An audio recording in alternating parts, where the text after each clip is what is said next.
Hey everybody, I have another New Orleans story. This is an interesting memory. This is a memory that I carry around as a visual experience. I wish I were a better painter because this is worthy of at least one painting.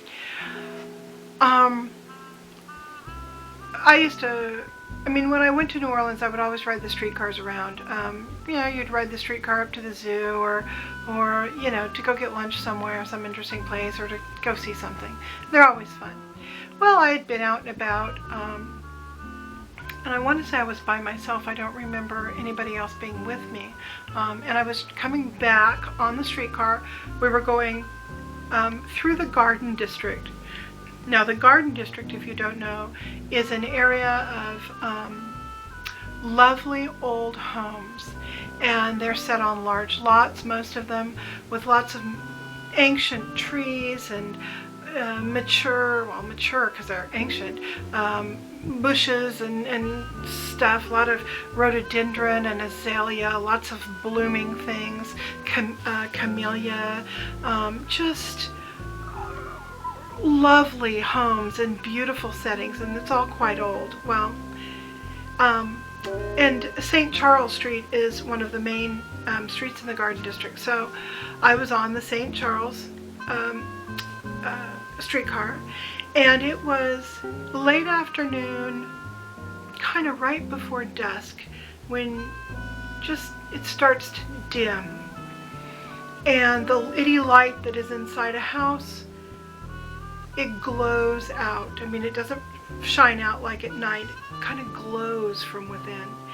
And I was sitting right behind the driver. Directly across from me was a woman, and then it was kind of empty-ish, and then there were some people in the middle and the back. So I'm sitting, and I could see this woman, and I can see these houses that were passing with these. Oh, and it was near Christmas, so occasionally you would see a lit Christmas tree inside, or there'd be a lot of decoration outside. Nothing tacky like in California, but just beautiful. It was beautiful.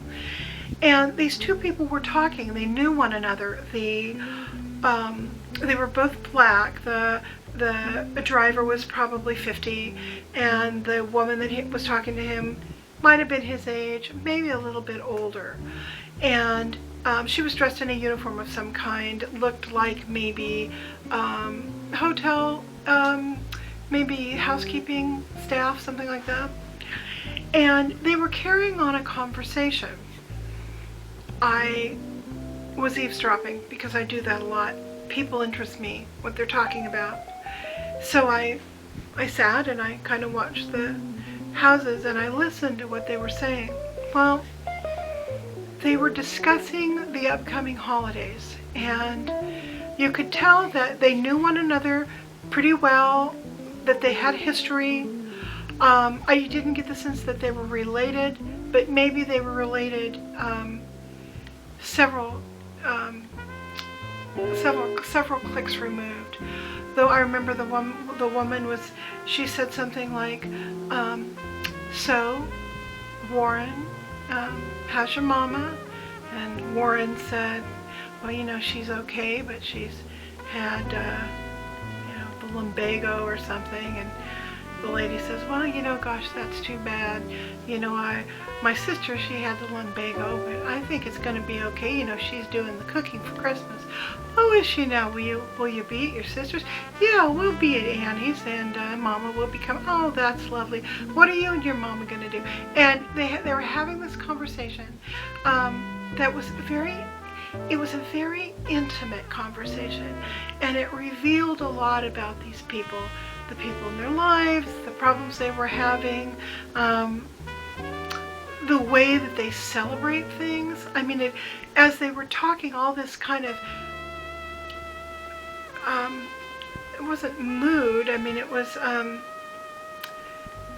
like just this little perfect little kernel of time and space where I could see into the lives of these two people with the backdrop of this beautiful, beautiful street and its beautiful homes all getting ready for kind of the warmth and the happiness and the stillness of the winter holiday.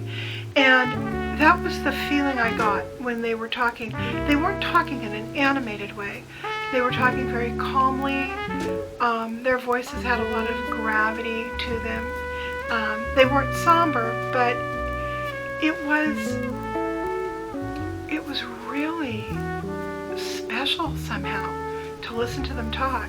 And of course I got to my stop and I got out. But I have carried that memory with me for 20 years or however long it's been since that happened.